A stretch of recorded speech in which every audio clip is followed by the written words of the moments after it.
시청자 여러분 안녕하십니까. 한국방송기자클럽 문희상 국회의장 초청토론 사회를 맡은 KBS 김진수 해설위원입니다. 요즘 우리 국회 상황을 보면서 가슴 답답한 국민들이 많으시죠. 여야가 한치의 양보 없이 가파른 대치를 이어가고 있습니다. 인사 문제부터 선거법 패스트트랙까지 갈등의 골은 점점 깊어져 가고 있는데요. 오늘 이 자리에는 사안마다 대립하는 여야 사이의 중재자로 전력을 다하고 있는 분이시죠. 20대 후반기 국회를 이끌고 있는 우리 입법부의 수장 문희상 국회의장 모셨습니다. 앞으로 1시간 동안 국회 개혁과 정치 개혁, 개헌 이슈 그리고 현 대치 정국의 해법까지 다양한 현안들을 짚어보겠습니다. 그럼 바쁜 일정에도 토론에 응해주신 문희상 국회의장께 박수로 맞아주시기 바랍니다.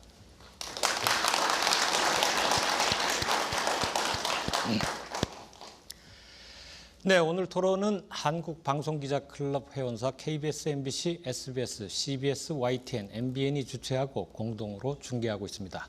그럼 함께 할 패널들 소개해드리겠습니다. 화면 왼쪽부터 SBS 임광기 논설위원입니다. 네, YTN 추은호 선임기자입니다. MBN 정창원 정치부장입니다. CBS 이용문 정치부장입니다. MBC 권순표 논설위원입니다. 네, 국민들이 궁금해하시는 것들 기탄 없이 질문해 주시기 바랍니다. 본격적인 토론에 앞서서 먼저 문희상 국회의장의 모두 발언 들어보도록 하겠습니다. 시간은 1분 30초 이내로 부탁드리면서 의장 시작해 주실까요?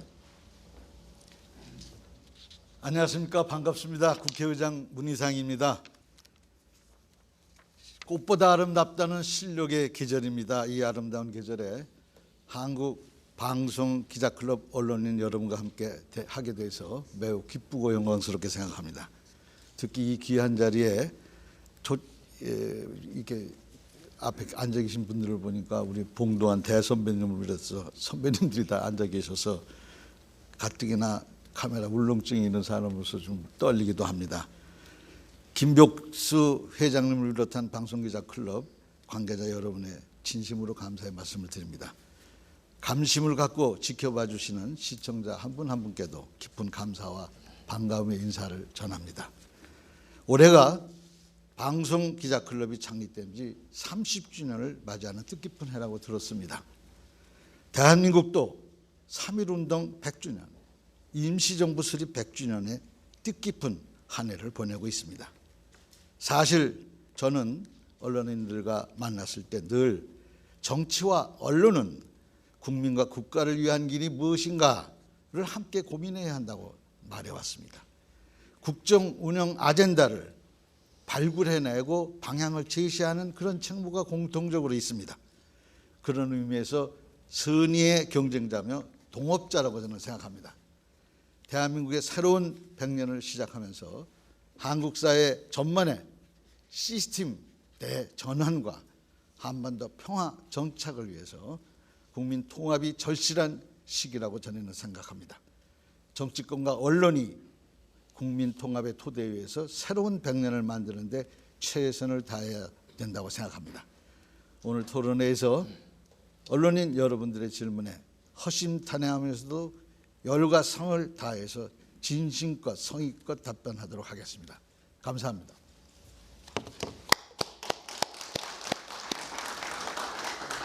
네, 의장님 모두 발언 잘 들었습니다. 본격적인 토론에 들어가기 전에 당부드릴 것은 오늘 주어진 시간이 길지가 않습니다. 시청자분들이 궁금해하는 점들 짧은 시간에 좀 더 많이 다룰 수 있도록 질문하는 패널도 답변하시는 의장님께서도 핵심 위주로 압축해서 간략히 말씀해 주시면 감사하겠습니다. 그럼 활발한 토론 기대하면서 첫 질문 MBC 권순표 논설위원 시작하실까요? 예, 패스트트랙 말씀 먼저 드리지 않을 수 없습니다. 지금 각 당 의원총회하고 긴박한 상황인데요.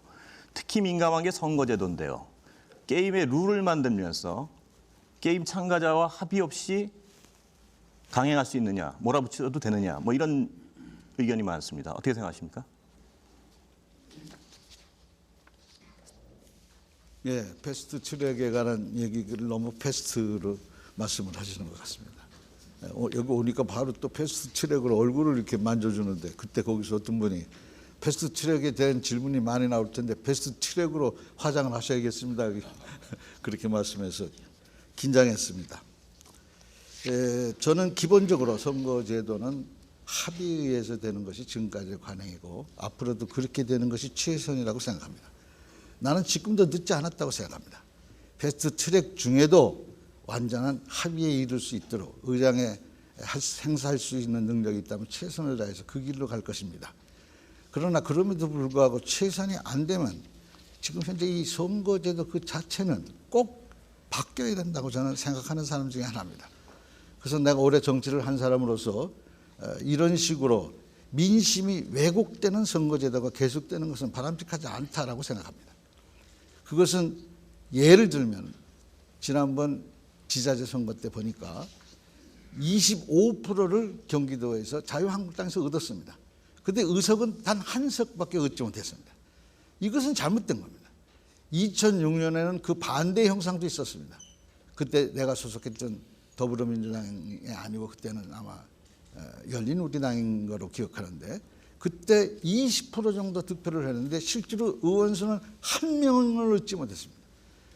지자체 선거였는데 지자체 장 중에 한 명 정도인가 구리시장인가 하나 나왔고 나머지 전부 전멸했습니다.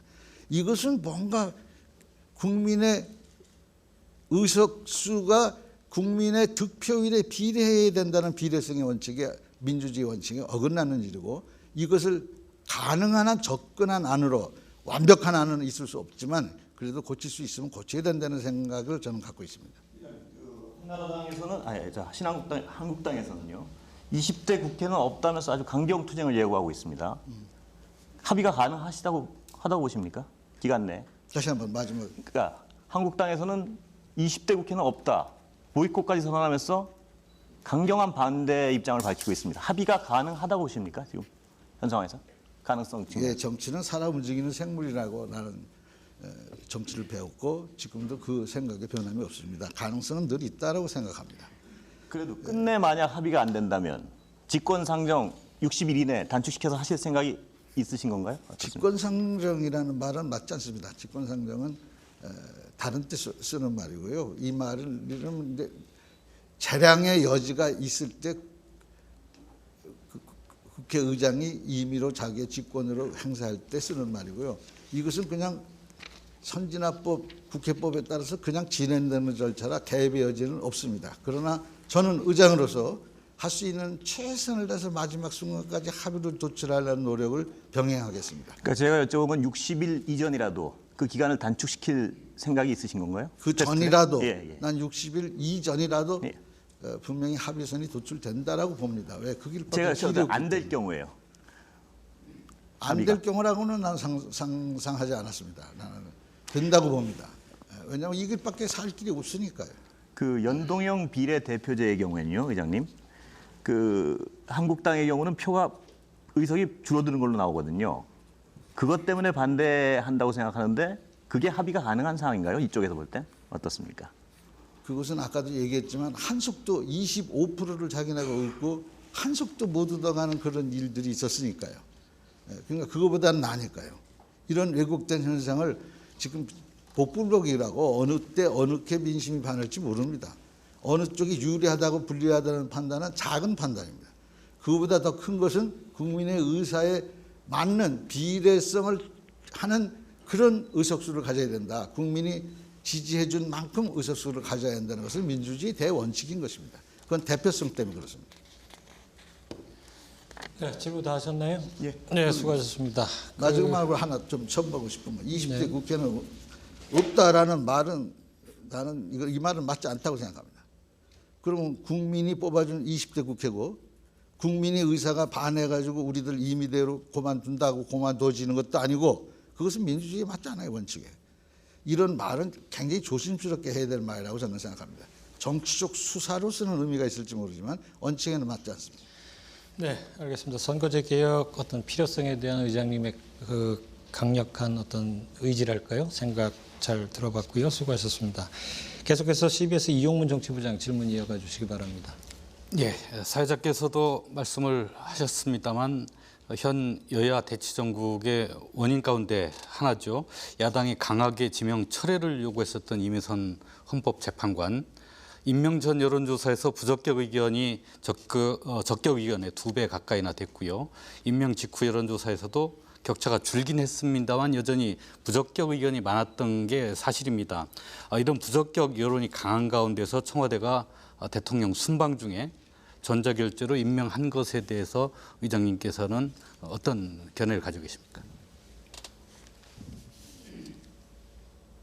이거는 인사청문회 제도 전반적인 문제로 봐야 되는데 이것을 그냥 단순한 한 건으로 답변을 쉽게 말씀드리기가 참 어려운 상황입니다. 어쨌거나 대원칙을 말하면 국회에서 부적격이라고 판단하는 결의를 하면 임명을 하지 않는 것이 민주주의 원칙에 부합됩니다. 저는 기본적으로 그런 생각을 하고 있습니다. 그런데 제도적으로 그 과정에서 할 수 없다라는 불법이라고 주장하는 대목에 난 찬성하지 않습니다. 불법이 아닙니다. 대통령은 임명할 수 있습니다. 그 절차를 하나도 하자 없이 진행했고 그거에 따라서 국회가 고대에 대해서 불법이라고 주장하는 것은 스스로를 잘못 판단한다라는 생각을 저는 갖고 있고요. 그러나 그럼에도 불구하고 인사청문회법을 고치든 그 고칠 수 있는 힘은 국회에 근본적으로 있습니다. 국회가 인사청문회 제도를 고쳐야 된다고 저는 생각합니다. 고쳐서 만약에 결의를 안 해주면 당연히 대통령은 임명을 안 하는 것이 관행으로 굳어지는 것이 성숙한 민주주의 제도의 방향이라고 저는 생각합니다. 예, 계속해서 이미선 재판관과 관련해서 청무 과정에서 위법성이라거나 불법성이 명확하게 드러나지는 않았습니다. 그렇지만 관련 재판을 맡아서 이해충돌 우려가 있다라거나 또 다른 자리보다 도덕성과 청렴성이 더 요구되는 헌법재판관이라는 점을 감안한다면 처음부터 청와대 인사검증 시스템이 국민들의 눈높이를 제대로 맞추지 못한 거 아니냐 이런 지적이 있습니다. 국회 수장으로서 또 정치권의 원로로서 이 부분에 대해서는 어떤 견해 가지고 계십니까? 이미선 재판관 개인의 어떤 지금 도덕성이나 청렴성에 이해 충돌의 여지가 있다라고 보는 차원에 대해서 내가 왈가왈부할 입장이 돼 있지 않습니다. 정치적으로도 무소속이고 국회의장이 이 문제에 관해서 자세하게 내 견해를 피력하는 것은 옳은 정도가 아니라고 생각합니다. 아까도 말씀드렸지만 제도를 분명히 해서 이 지금 현재 도덕성에 문제가 있고 청렴성, 이해충돌의 여지가 있다는 판단은 그렇지 않다는 같이 판단을 하는 분들도 상당히 있습니다. 예를 들어서 민주주의의 다양성을 헌법재판소에서 보장하기 위해서는 계층과 이념과 세대와 남녀가 다른 골고루 섞인 헌법재판소가 운영이 돼야 되고 거기에는 적격이다 이런 판단을 하는 분들도 사회 일각에는 많이 계시기 때문에 그 형평성을 다 고려하면서 판단했을 거라고 나는 믿고 만약 그런 대목에서 그것이 만약에 안 된다라고 결의가 나왔다 그러면 물론 그것은 대통령으로서는 그 말에 따르는 것이 아까도 말씀드렸지만 성숙한 민주주의상의 규현이라고 난 생각합니다만은 지금 현재로 그 대목에 대해서 제가 딱 부러진 개인 아무개가 적격이다 부적격이라는 판단을 여기서 하는 것은 그건 바람직한 방향은 아니라고 생각합니다. 이 재판관에 대한 의장님의 판단보다는 그 청와대의 검증 시스템이 눈높이를 제대로 맞추지 못했고 이런 것들이 지금의 여야 정부 경색으로 이어졌다 이런 지적에 대한 말씀을 여쭙니다. 네, 그것도 마찬가지입니다. 그것을 그렇게 지적하는 분의 눈높이와 국민의 눈높이를 보는 시각에 있어서 필요성에 그런 분이 필요하다라고 하는 시각도 분명히 존재하니까요. 어느 일방적으로 판단하기 어렵다라는 말씀을 드리는 거고요. 다만 제도를 인사청문회 제도를 나는 고쳐야 된다 이런 생각을 갖고 있습니다. 알겠습니다. 네, 의장님 답변 중에 그 청문회 제도 어떤 개선의 필요성 잠깐 언급해 주셨으면은 관련해 가지고 MBN 정창훈 정치부장 계속 질문 이어갈까요? 네. 일단 의장님 말씀을 좀 들어보더라도 의장님의 좀 난감함이 묻어나는 부분이 아닌가 싶습니다. 인사청문 제도와 관련해서 계속적으로 좀 여쭤보겠습니다.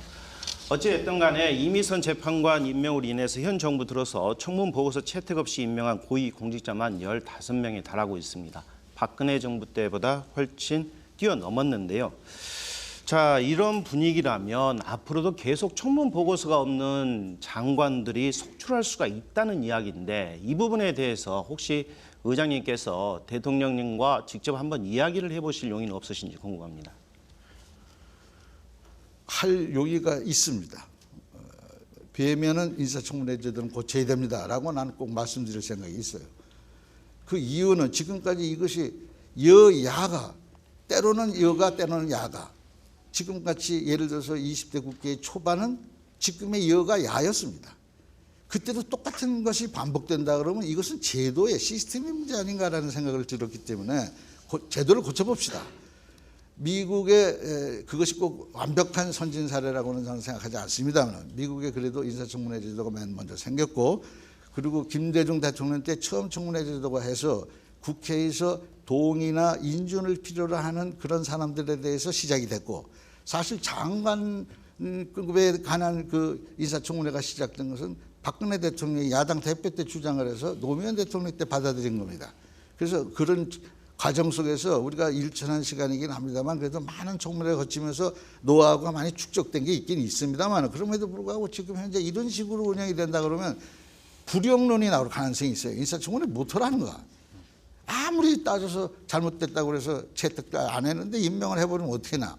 이런 그 인사청문회 불신론이 불용론이 나오기 시작을 하는데 이런 분위기 속에서 분명하고 확실한 것은 미국 같은 경우에 예를 들어서 정부에서 검증하는 시스템이 거의 완벽해서 오랜 시간을 가지고 각종 기관들이 국세청, 검찰청, 경찰청, 우리로 말하는 국정원 그리고 모든 기타 모든 부분의 정보를 전부 수집을 해가지고 도덕성에 관한 한 미주알, 코주알 완전히 캐기 때문에 일단 국회 청문회 온다, 상원 청문회 온다 그러면 그 순간부터는 이미 정책 검증이 시작되는 게 시작이라고 모두 알고 있습니다. 그런 제도를 만들어서 그만한 권한을 검증 단계, 초기 단계에서 이미 도덕성 문제 시비를 다 없애고 그리고 여기서 오면 정정당당한 어떤 정책 문제가 문제의 핵심이 되는 그런 검증으로 들어가서 이제 그렇게 진행이 돼야 된다고 생각하고 그리고 그래서 그 두 개 다 걸러서 나온 사람이 채택이 안 될 정도의 도덕적 결함이 나중에 추후에 발견됐다든가 그런 상황이 와서 부결이 됐다든가 채택을 안 했다든가 하면은 그것은 임명하지 말아야 되는 것이 또 전통적으로 확립이 돼야 되는데 나는 그것도 입법적으로 해결할 수 있다. 제도 개혁으로 인사청문회 제도에 그렇게 누우면 됩니다. 그래서 국회에서 여야가 합의만 하면 됩니다. 여야가 앞으로 이런 일을 반복하지 말고 우리들이 힘을 합쳐서 반대를 하게 되면 그것이 채택이 안 되면은 대통령이 절대 임명하지 할 수 없다라고 하자라고 합의만 하면 됩니다. 난 그래서 인사청문회 제도를 제도적으로 고쳐야 된다는 쪽에 서 있습니다. 예. 이 세간에서는 이 장관에 대해서 8번째다, 16번째다 그런 이야기가 나오고 있습니다. 인사청문회에서 계속 낙마를 하다 보니까 능력이 안 되는 사람이 장관이 되는 게 아니냐 그런 지적도 나오고 있고요. 정작 또 능력이 있는 사람은 괜한 구설에 시달리기가 싫다라고 해서 아예 응모를 포기하는 경우도 있습니다. 결국 이렇게 될 경우에는 아무래도 그 내각의 리더십도 많이 훼손이 될 것 같고요. 또 좀 더 국정을 잘 이끌어가는데 문제점이 발생할 수 있을 것 같은데요. 뭐 방금 전에 미국 사례도 좀 들어주셨습니다만 구체적으로 좀 더 인사청문회 제도가 어떤 식으로 좀 개선이 됐으면 좋겠는지 구체적으로 말씀 좀 주시기 바랍니다. 예, 바로 그런 이유 때문에 생사람 잡더라고 가만히 있어서 노후를 편하게 지낼 사람을 그냥 차출에다가 그냥 만신창이를 만들어가지고 도대체 그 옛날 같으면 장관의 임명의 대상이 됐다는 것만 해도 가문의 영광으로 생각하는 그런 분위기 속에서 진행이 돼도 모자랄 판에 이것은 그냥 되면 그냥 그만 되더라도 그냥 흠집이 많아서 도대체 리더십을 발휘할 수 있을 만한 그런 일이 되는 것은 이제는 막아야 됩니다. 이것은 제도밖에 없습니다. 지금 말한 대로 인사청문회법을 여야의 합의에 의하거든 청와대 검증기구와 국회의 그 검증 절차를 한꺼번에 논의해서 합의안을 만들든 이렇게 해서 좀 더 제도적으로 개선을 해야 된다는 건 자세히 말씀드렸습니다. 네, 현행 인사청문 제도 관련한 의장님 생각 잘 들어봤고요. 계속해서 YTN 추은호 선임 기자 질문 이어가겠습니다. 예, 의장님께서는 작년에 국회의장으로 취임하실 때 새 정부 출범 1년 차는 청와대의 계절이지만은 2년 차부터는 국회 계절이 돼야 된다 이렇게 표현하신 적이 있습니다.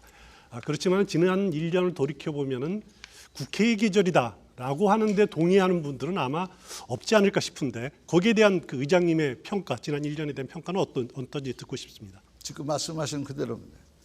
지금은 국회의 계절이 아닙니다. 그래서 저는 안타깝습니다. 내가 원했던 국회의 계절이라는 말은 이제 그것이 그냥 보통 일상사도 아니고 1700만의 시민이 촛불 하나 딱 들고 쓰레기 한 톨 없이 피 한 방울 안 흔들리고 이게 나라냐, 나라다운 나라 한번 해보자 라고 만들어가지고 1년 사이에 우리가 그냥 뭐 질풍노도와 같은 그런 분위기로 그냥 가감없이 빨리빨리 진행을 해서 대통령이 할 수 있는 일은 다 했다. 대통령이 말로 하는 거, 대통령령으로 하는 거, 대통령의 지침으로 하는 거 이런 거는 다 고쳐졌어요. 그런데 이것이 제도화로 안 되니까 법률은 단 한 건도 해결 못했어요. 그 문제를 하려고 패스트트랙에 걸렸고 공수처법도 거기에 해당되는 겁니다. 선거개혁도 거기에 해당되는 겁니다. 이 모든 개혁적 입법에 관해서 특히 나는 개헌을 강조를 했는데 어느 그런 크나큰 민족적 그 격변기를 우리가 현대사를 보면 언제든지 개헌으로 마무리가 됐다. 4.19 그러면 내각제 헌법으로 고쳤고 다른 60 항쟁 그러면 바로 우리 직성제 개헌으로 바꿨고 그래서 이 시민이 모인 1700만 원의 촛불 민심을 반영하는 개헌이 돼야 된다. 제왕적 대통령의 권력을 분산시키는 건 국민적 합의가 있다. 이거를 감안한 제도적 개혁으로 개헌이 첫 번째다라고 하면서 개헌과 개혁 입법을 주장했고 이거를 할 수 있는 건 대통령이 할 수 있는 건 다 했단 말이에요. 개헌안도 냈단 말이에요. 문제는 국회란 말이에요. 국회가 국회 일을 안 하고 누구 탓을 할 상황이 아니에요. 국회가 힘을 합쳐서 여야가 이 중요한 격변기의 중요성을 인식하고 더군다나 3.1운동 100년 임시정부 100년 이 100년의 중요한 해에 우리가 국회가 이 일을 해야 된다라는 걸 강조했고 지금 그거에 대해서 그럼 그렇게 했습니까? 나는 나 스스로를 포함해서 전부 속고 대저해야 된다. 국민 앞에서 너희들은 뭐 했냐 그러면 아무것도 한 게 없습니다라고 해야 된다. 나는 그렇게 생각하고 있습니다. 예, 청와대 기절이 이렇게 계속되다 보니까 청와대하고 대통령만 보이고 내각은 보이지 않는다라고 하는 지적도 많습니다. 그러다 보니까 청와대가 내각을 압도하는 청와대 정부 현상이 이 정부 들어서도 계속되는 것이 아니냐. 대통령에게 너무 지나친 권한 집중이 계속되는 것 아니냐. 이런 지적들이 있습니다. 거기에 대한 의장님 생각을 좀 듣고 그것도 싶습니다. 똑같습니다. 대통령 중심제, 대통령 책임자에서 대통령이 돋보이고 대통령만 보이는 것은 너무나 당연한 겁니다. 내각이 안 보인다. 내각 책임자가 아니니까요. 그거는 순서가 어다르고 안 다른 건데 좀 다른 겁니다. 그러나 이낙연 총리가 지금 현재 일을 잘하고 있다라고 나는 생각합니다. 국회에서 나오면 내각이 해야 될 일이 뭔지 이 정부가 앞으로 나가야 될 방향이 뭔지 완전히 파악하고 있어요. 그리고 그거에 관해서 결코 소홀하지 않아요. 그런데 왜 그런 분위기가 될까? 나는 그것도 개헌으로 풀어야 된다고 생각해요. 대통령 중심제까지는 좋아요. 대통령 책임제까지는 좋아요. 그러나 제왕적 대통령제대의 대통령의 모든 걸 대통령이 다 결정하고 모든 책임을 대통령이 다 진다는 이런 것은 지금 현재 문제가 좀 있다. 이게 잘못됐다. 이것을 우리가 지금 현재 대통령의 제왕적 대통령의 권한을 분산시키자는 것은 내가 볼 때는 촛불 민심의 항반과 일치한다고 봐요. 그러나 지금 그것을 띄어서 국회에 주자. 그러면 전 국민이 지금 반대를 해요. 왜? 국회의 신뢰도가 대통령과도 못하기 때문에. 그 대통령의 권한을 가져간다면 너희들은 더 할 거 아니야. 이렇게 생각하게 되기 때문에 근본적으로 지금 현재 내각제로 바로 가는 건 어려워요.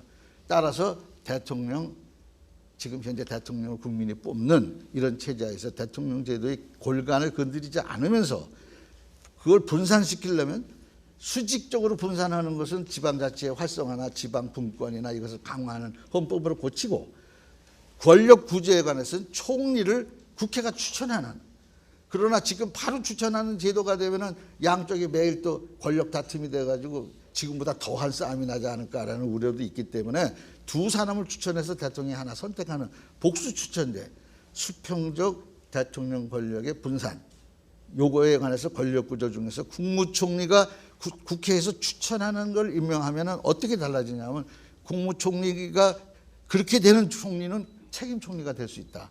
지금 대한민국 헌법이 내각제적 요소가 상당히 있습니다. 이를테면 총리의 권한 중에 재청권이 있습니다. 내각의 구성원의 장관의 재청권이 있어요. 해임 건의권이 있어요.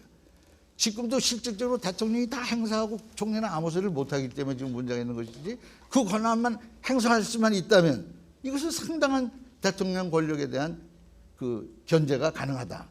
그것은 지금 현재 복수로 추천하더라고 그래도 가령 대통령이 원하는 사람을 그중에서 둘 중에 하나 뽑는다 그래도 여야가 합의로 뽑은 두 사람 중에 하나이기 때문에 여야가 합의해서 뽑은 국회의 힘을 가지고 그 사람은 책임 총리 역할을 할 수 있다.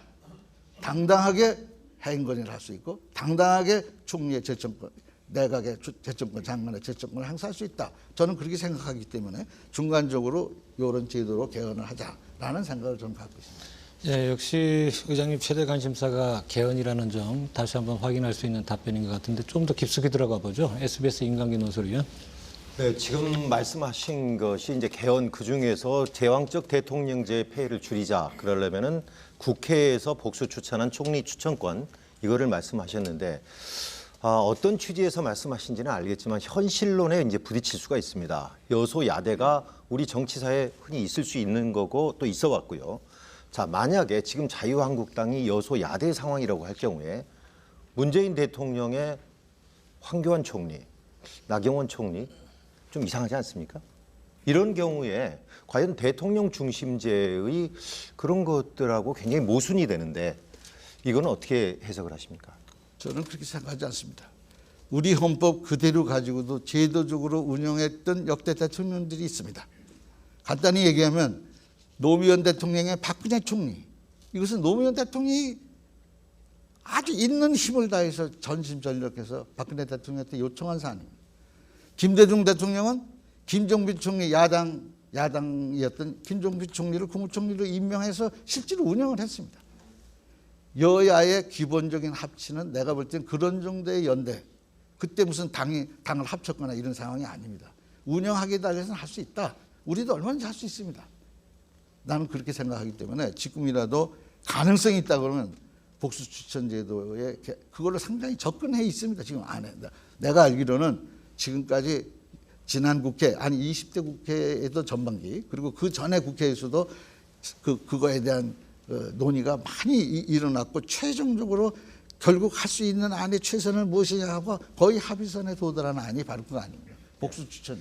이왕 개헌 나온 김에 한 말씀 더 드리겠습니다. 개헌 그러면은 저는 꼭 무지개 같아요. 저 멀리 떠 있는 아름다운 것 같은데 막상 잡으려고 하면 잡히지가 않아요.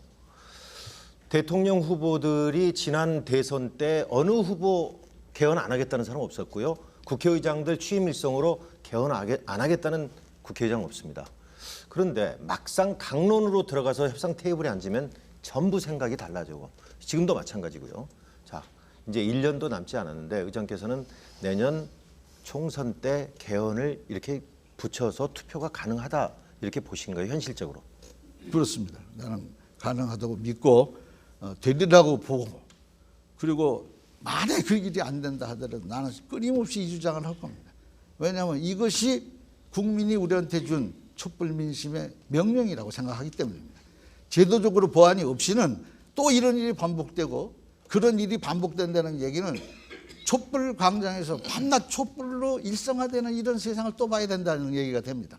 나는 그것은 민주주의의 본질이 아니라고 생각합니다. 네. 의회주의가 살려면 의회에서 결정할 수 있어야 되고, 의회에서 개헌을 못하면 누구한테 누구 탓을 하겠습니까? 네, 수고하셨고요. 이제 주제를 외교 쪽으로 좀 넘어가 보겠습니다. 그 외교 쪽 첫 번째 질문은 제가 한번 드려볼 텐데요. 그 하노이 북미회담 결렬 이후에 북미 대화 여전히 교착 상태고 남북 관계도 제자리 걸음인 것 같습니다. 지금 문재인 정부의 대미 정책, 의장님 어떻게 평가하고 계시는지 좀 먼저 생각 들어볼까요?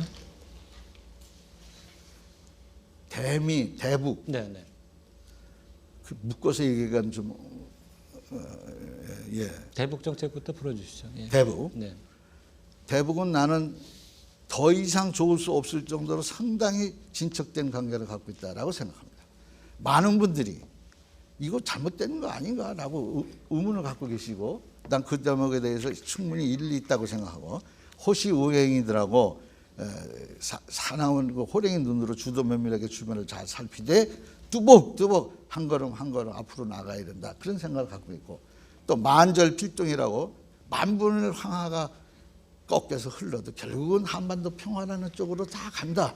만번 꺾여도 결국 동쪽으로 간다. 그것은 한반도 평화로 간다라는 그런 사자성어를 써서 두 가지를 설명하고 있는데, 현재 최소한도 우리가 인정할 수 있는 것은 1년 전만 해도 한반도에는 핵과 미사일 위협 속에서 전쟁 직전의 위협을 안고 있었고, 그것은 전 세계의 걱정거리였습니다.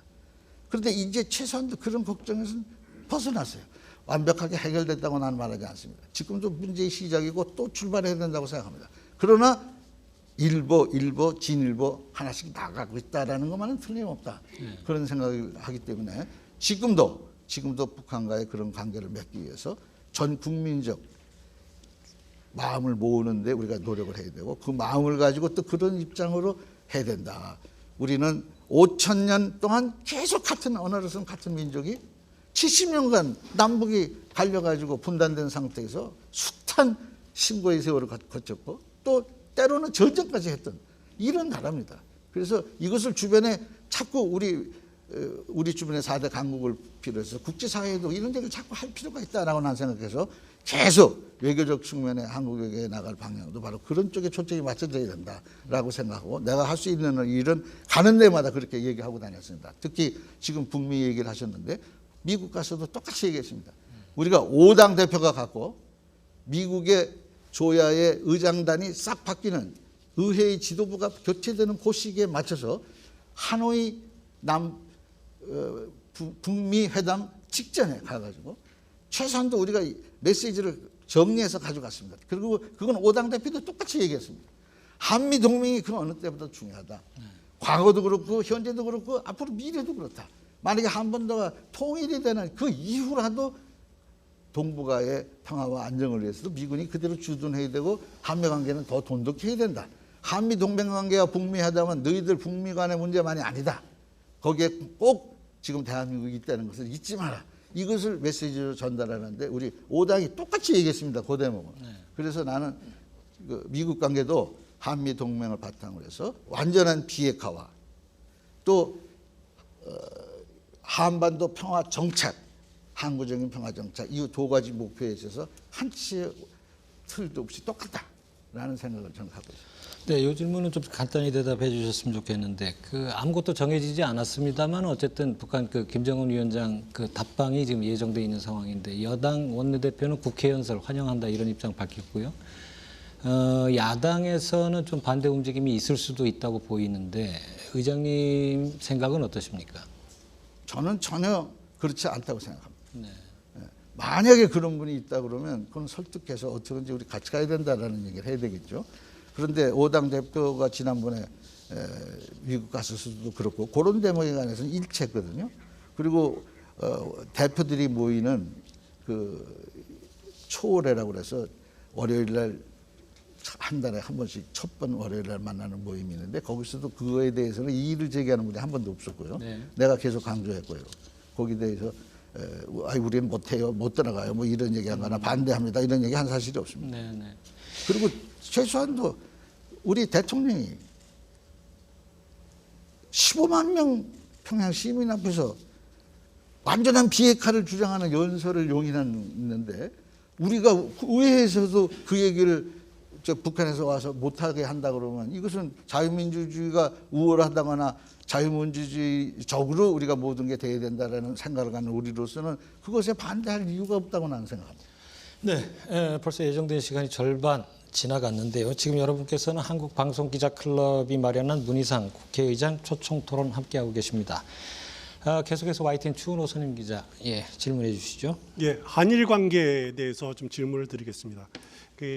위안부 합의가 사실상 파기되고, 또 강제징용 피해자에 대한 일본 기업의 배상 책임을 인정하는 대법원 판결, 여기에 일본이 강하게 반발하면서 양국 관계가 거의 최악의 수준입니다.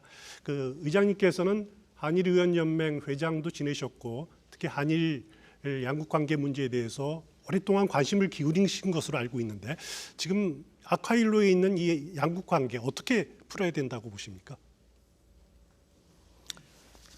일본 관계만 나오면 내가 이제 고개를 들 수가 없을 정도로 저는 그렇게 생각합니다.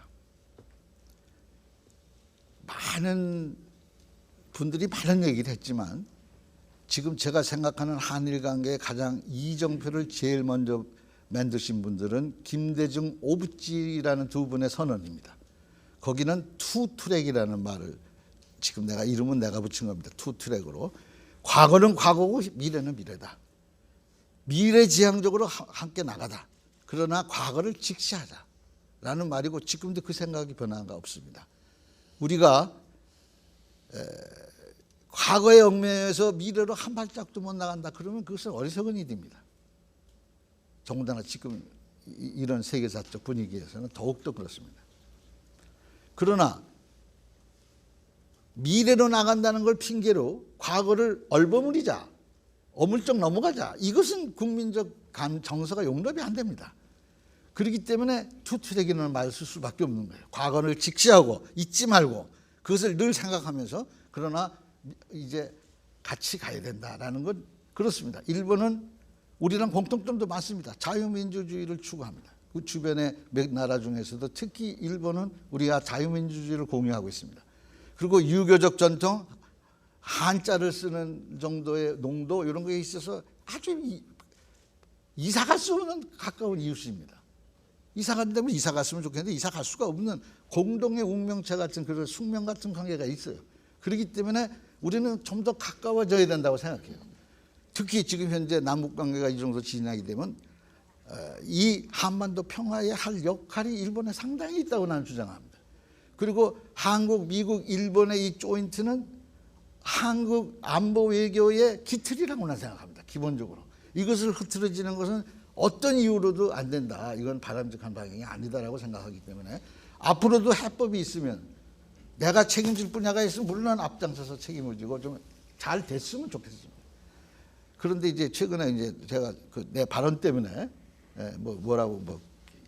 사실 그 발언의 질의는 좀 왜곡된 측면이 있어서 뭐라고 말하기는 어려우나 한마디로 얘기하면 그동안 많은 분들이 지금 현재 아키히도 지금 일왕 일본의 천황을 포함해서 많은 분들이 통서개념이라고 그분은 표현했는데 유감의 표시를 했고 사과했습니다. 중요한 것은 그게 아니고 지금 현재 김복동 할머니 위안부에서 주장하는 건 피해자인데 피해자가 박수치면서 그 합의 안에 합의를 해주지는 않아요. 마음속에 있어서. 그런데 어떻게 나머지 국민들이 얼마 되시지 않고 살지도 얼마 못 드실 그 위안부 할머니들의 마음을 거슬려서 박수를 칠 수가 있겠어요. 그 심정을 얘기한 거예요. 그분들이 원하는 건 억만금을 줘도 되는 게 아니다. 그분들이 원하는 건 따뜻한 진정성 있는 사과. 미안합니다. 잘못했습니다. 이 말 한마디면 그분들이 완전히 해소가 되고 그분들이 다 피해자로서 완전히 마음을 흔쾌히 연다 그러면 전 국민이 박수치고 반대할 이유가 없다. 이제 이 얘기를 했는데 그 말이 자꾸 전달이 몇 박자 도는 바람에 이상하게 돼서 나는 안타깝게 생각하면서 지금도 한미일 관계에 있어서 좀 강화되면 강화될 수 좋다고 생각하고 한일 관계는 앞으로 미래지향적으로 빠른 시간 안에 돼야 된다라고 생각합니다. 지금 생방송으로 진행되고 있는데요. 시간이 조금씩 지연되고 있는 것 같습니다. 좀 질문 답변 압축적으로 해주시길 부탁드리면서 SBS 임강기 논술위원한테 질문 넘기겠습니다. 네, 일본과의 외교관계 말씀을 하셨으니까 이제 중국과의 관계를 여쭙겠습니다. 중국 하면은 가장 현안이 미세먼지입니다. 지금 제가 찾아보니까 서울지방이 미세먼지, 초미세먼지 다 나쁨으로 나오고 있거든요. 최근에 환경노동위원회 소속 국회의원들이 중국 가서 좀 따지겠다 이 문제 그랬더니 거절당했습니다. 다음 달에 문 의장께서도 방중이 예정돼 있는 걸로 알고 있는데 거기에서도 미세먼지는 다루지 않겠다 하는 걸로 선을 그었다고 지금 알려지고 있어요. 심지어는 이제 그걸 가지고 구려개교 아니냐 하는 뭐 이런 말까지 나오는데 평소 의장님답지 않다 하는 그런 얘기도 있어요. 어떠십니까? 예, 그런 말을 했을 리도 없고요. 사실이 아니고요. 확인했습니다. 그러니까 중국 측에서 어느 누구도 그런 얘기한 사실이 없고요. 분명하고 확실한 팩트입니다. 그리고 그 신문에 왜 그게 나는지 모르겠는데 우선 우리 위원장들이 가겠다고 했는데 그쪽에서 거절했다. 거짓말입니다. 그렇지 않아요. 요번에 같이 갑니다. 노동환경위원장 얼른 함자가 생각이 안 나네요. 안성 김학용 위원장님하고 그다음에 한정의 간사 같이 동행합니다. 그러니까 당연히 중요한 의제가 될 것이고요. 그거에 대해서 완벽한 해결을 의회 차원에서 해올 수는 없으나 그러나 문제의 제기와 그거에 따르는 지금까지의 위치를 확인하는 지금 굉장히 정부 당국 간에 상당한 진척이 있어요. 우리는 좀 잘 모르고 있는데 상당한 진척이 있어요. 밀차에 해서 환경장관끼리 한 각서도 있고 그거에 따라서 센터를 만들기 위해서 센터가 만들어졌고 그로 인해 갖고 실질적으로 일을 진행하고 있어요. 근데 우리가 잘못해서 왜 이런 식으로 이를테면 여론을 중국에 관한 그 반중의 분위기를 일으키는데 미세먼지를 활용하는 이것은 완전히 정치적이라 오히려 본말이 전도돼서 본질을 흐릴 수가 있어요. 나는 그렇게 접근하는 태도에 반대합니다. 이번에 가서는 당당히 주장할 것이고 당당히 지금까지 정부가 해온 일에 플러스해서 우리가 좀 촉진제 역할을 하는 역할을 할 것입니다. 네, 잘 들었습니다. 한국방송기자클럽이 마련할 문희상 국회의장 초청 토론은 KBS, MBC, SBS, CBS, YTN, MBN이 공동으로 중계하고 있습니다. 이번에는 MBN 정창원 부장 받아주시죠.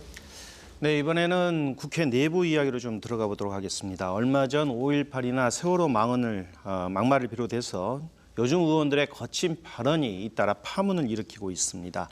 이 국회 윤리위원회가 제대로 기능을 하지 못하고 있고 늘 제 식구 감싸기에 급급하다라는 그런 비판이 일고 있는데요. 혹시 의장님께서 너무 심한 발언에 대해서는 직접 나서서 좀 예를 들어서 윤리위원회라든지 이런 걸 회부를 통해서 그 부분에 대한 조치를 취하실 생각은 없는지 그 부분에 대한 답변 부탁드립니다. 있습니다. 저도 우라통이 터지고 이걸 말이라고 하는가라고 여기까지 올라올 때가 있고 제재를 가할 수 있는 방법이 뭐가 없을까라고 연구 검토를 숱하게 시켰는데 없어요. 윤리위원회밖에 없어요. 그러니까 천상 내가 말로 이 일은 안 됩니다. 이런 말을 해서는 안 됩니다라고 공개석상에서도 얘기하고 본인한테 앞에서는 더 진하게 얘기합니다. 원내대표들이 모여서 이쪽에서 하늘 댈 때는 점잖게 얘기합니다. 그 안에 들어가서는 바로 지적합니다. 그래서 내가 할 수 있는 개인적으로 할 수 있는 건 다 하지만 문제는 제도예요. 윤리위원회예요. 윤리위원회가 있고 규정이 있어요. 그런데 지금 현재 제 식구 감싸기로 그냥 유명무실화되어 있는 거예요. 그냥 굳이 하세요. 문제는 제기되는데 그냥 이리 밀고 저리 밀고 핑계로 밀다가 결국 임기를 마치는 때까지 안 하는 거예요. 심판을. 이건 문제가 있어서 의무적으로 문제가 제기돼서 되면 3개월 안에 해결하라라는 법을 지금 내가 제시하고 있어요. 운영위원회에. 그래서 거기도 제도 개선 소위라는 데가 있는데 거기서 다루는데 이것도 잘 안 되고 있습니다. 제가 의장이 강력하게 종용해서 무조건 본회의에 올린다. 만약에 윤리위원회에서 안 다루면 자동적으로 상정된다라고 하는 개정안이 저만 있는 게 아니라 다른 분들도 6개월 안에 올려야 된다. 뭐 여러 안들이 지금 복합적으로 지금 제도 개선 소위에 가 있습니다. 그렇기 때문에 운영위원회에서 결정만 되면 바로 법이 고쳐지면 가능합니다. 네. 어떻게 추가 질문하실 건가요? 네, 한 가지만 더 여쭤보겠습니다. 최근에 그 채용 비리에 국회의원 연루설이 또 돌고 있고요. 그런가 하면 국회 출입에 있어서 이 국회의원들 친인척 관리가 제대로 되고 있지 않다는 비판도 있는데 그 부분에 대해서는 어떻게 생각하십니까? 예, 그런 소리를 들었습니다. 그건 절대 안 될 일이죠. 그리고 이제 그 문제는 그것도 제도로 묶어야 된다고 생각하는데 지금 그거에 상응한 유사한 법령은 있습니다. 지금도 김영란법도 있고 우리가 소위 말하는 그리고 윤리 지침도 있고 우리 국회 내에 아주 자세하게 세세하게 돼 있어요. 그런데 그 문제는 우리 자체 내에서 자체의 무슨 친척을 보좌관으로 쓴다든지 비서관으로 쓴다든지 그런 요원으로 쓰는 거는 그거는 불가능하게 돼 있습니다. 지금도 그 지침에 더 강화될 필요가 있고 지키기 위해서 점검할 필요도 있다고 저는 생각합니다. 그리고 바깥은 더 말할 것도 없습니다. 그런 일이 있어서는 안 됩니다. 네. 지금 시각이 11시 44분, 이제 토론 시간이 얼마 남지 않았는데요. 이번엔 MBC 권수표 논술위원 질문 주시겠습니다. 예, 저는 단순한 질문 하나 드리겠습니다. 다음 총선 출마하십니까? 저는 김대중 대통령 당선되시는 날 돌아가신 아버님 무덤 곁에 가서 그날 내가 한 말이 맞았죠. 평화적 정권 교체 됐죠라고 하면서 아버지와 화해하면서 모든 걸 난 그때 이미 다 정치적 꿈은 다 나는 내 마음속에 지었습니다. 그 이유는 덤으로 산다고 생각하고 지금도 똑같고 그 생각에 변함이 없고요. 더군다나 국회의장이 되면서 내가 아주 정치 인생 30년을 모두 묶어서 최선을 다하고 있습니다. 아주 지금은 할 수 있는 한 뭐든지 하자라고 자다가도 벌떡 일어나서 또 생각하면 메모하고 미국 가기 전에도 한 50명 이상을 전부 만나고 정리했습니다. 이번 중국 갈 때 지금도 한 30명 이상을 또 만났어요. 만나서 전부 정리하고 할 수 있는 한 베스트를 다해서 하고 할래야 할 수 없는 지경이 될 거라고 난 생각하고 근데 내일 그만두더라도 정치는 오늘 그만둔다는 말을 해서는 안 된다는 게 정치 금언입니다. 그래서 그런 거 생각해서 말을 못할까? 내 마음은 이미 다 비었습니다. 저는 더 할 시력이 없어요. 그 하나만 짧게 더 여쭤보겠습니다. 지난 1차 공천 때 공천심사 탈락하셨다가 2차에 구제되셨는데요. 공천심사 기준 어떻습니까? 지금 공정한가요? 의장님 생각하시기에. 예, 그때는 내가 정치 인생 통틀어서 제일 통탄스러웠을 때입니다. 내 스스로 그만두지 못한 타이밍을 못 맞춘 점에 대해서 너무 한스러웠고 그 말을 한 번이라도 띵겨줬으면 나는 기꺼이 그때 응했을 텐데 그래서 그렇게 말을 나오는 순간에 나하고 유인태는 잘 알다시피 우리는 그냥 바로 승복했습니다. 그런데 또 다른 대안이 없다 그러면서 마지막 날까지 하다가 마지막 날 나가라고 또 그래서 도리 없이 또 총대를 메고 했는데 문제는 지금 현재의 공천 제도가 그래도 지금 역대의 어떤 공천 제도보다는 조금씩 나아졌다라고 생각하고 앞으로는 더 나아질 거다라고 생각하고 오늘 어느 당에서 발표한 공천 심사 룰을 1년 전에 정한다는 얘기를 듣고 너무너무 잘했다라고 생각했고 또 그 안이 50% 당원을 50% 권리당원으로 당비를 내는 당원들이 50% 그리고 국민적으로 그 비밀이 보장되는 그런 여론조사에서 50% 해가지고 그걸 해갖고 철저하게 하고 현역은 무조건 경선에 붙이겠다라는 안이 나왔다 그래서 옳았구나 이제는 공천제도가 제대로 되려나 보다 이렇게 생각했습니다. 정치개혁의 요체는 국회개혁, 선거개혁 그리고 정당개혁입니다. 정당개혁의 뿌리는 가장 중요한 말은 바로 공천제도입니다. 종래의 공천은 특정 세력, 특정인 대통령을 비롯해서 대표라든지 특정 세력들이 정권을 가지고 행사하면서 모든 문제가 야기된 겁니다. 그런데 이 문제를 지금으로 공천 룰을 1년 전에 정해서 누구든지 다 알게 하고 똑같은 조건에서 예를 들어서 50% 딱 한다 그러면 그 이상 가는 공천제도가 있을 수 없다고 생각합니다. 그것은 상당한 공천의 혁명이고 정당 개혁의 진일보라고 생각합니다. 네, 수고하셨고요. 다음은 CBS 이용문 정치부장 차례인데요. 질문 이어가 주시죠. 네, 시간이 거의 없는 것 같습니다. 그래도 요건 꼭 질문을 드려야 되겠습니다. 최근 정치권 움직임을 보면 제3지대 정당을 만드는 움직임이 점점 강해지고 빨라지고 있는 것 같습니다. 의장님께서는 과연 우리나라에서 제3지대 정당이 제대로 탄생을 할 수 있을 거로 전망을 하시는지 그리고 그 제3지대 정당이 탄생을 한다면 강력한 그 양당 대립구도를 완화하는데 얼마나 도움이 될 거라고 보시는지 말씀해 주십시오. 예, 저는 제3지대 정당이 실질적으로 국회 의석수나 아니면 집권에 있어서 성공한 사례를 별로 보지 못했습니다. 우리 정치 풍토가 그 용납이 잘 안 되는 상태고 우리 민족까지는 갈 거 없고 우리 정치 풍토는 일단 이분법에 강해서 둘 중에 하나를 선택하는 데 익숙해 있습니다. 그래서 양극단론에 자꾸 흐르게 돼서 그렇게 되면 밤낮 싸움만 하게 되는데 그 중간지대로서 제3지대가 있으면 얼마나 좋을까 하는 그런 국민적 바람이 있습니다. 그래서 나는 생길 가능성도 있고 그것이 20대 국회에서 나타났다고 생각합니다. 20대 국회에서는 제3지대가 성공한 케이스입니다. 내가 볼 때는.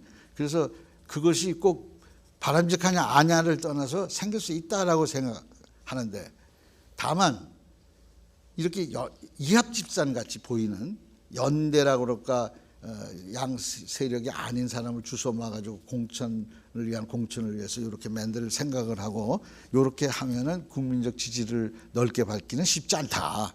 그렇기 때문에 아주 조심스럽게 접근해야 된다라는 것을 만약 그런 분들이 계시면 난 그런 말을 충고하고 싶어요. 됐습니까? 예. 준비된 시간이 거의 다 돼가고 있는데요. 저도 간단한 질문 하나 드리겠습니다. 다음 총선에 불출마할 거를 기정사실화하는 것 같아서 좀 죄송하긴 한데 국회의원, 지금 대통령 비서실장, 국회의장 여러 공직을 거치셨습니다. 그중에 가장 본인한테 잘 맞았던 직책은 어떤 직책이셨는지 한번 돌아보신다면 어떤 것이었나요? 직책으로라기보다 아까도 잠깐 말씀드렸지만 제가 제일 기뻤다 그럴까 내가 정치를 여기서 끝내도 좋다라고 생각할 정도의 기쁜 날은 김대중 대통령이 당선된 날입니다. 모든 것에 어떤 총화가 수평적 정권 교체라는 의미에서 전부 수렴될 수 있고 통한의 눈물 속에서 국민이 하나 되는 통합되는 순간을 나는 그날 봤습니다. 그 이후에 그렇게 계속 됐느냐라고 하면은 저 같은 부실한 사람 때문에 그걸 못한 책임이 저한테도 있습니다만은 그러나 그 당시 그 순간에 느낀 것은 그때가 최고였다고 저는 기억합니다. 네, 한 4, 5분 정도 시간 남았는데요. 추가 질문 가능할 것 같습니다. 어떤 분이 좀 해주실까요? 예.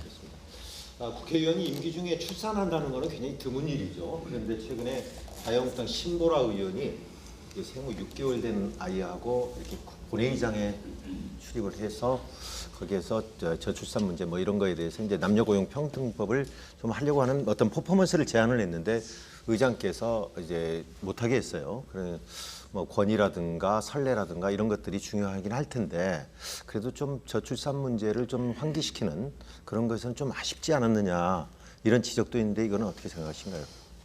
예, 옳은 지적입니다. 저는 그런 요청을 받고 국문으로 정식으로 받고 무척 고민했습니다. 그분이 의도하는 바는 날 잘합니다. 옳은 방향입니다.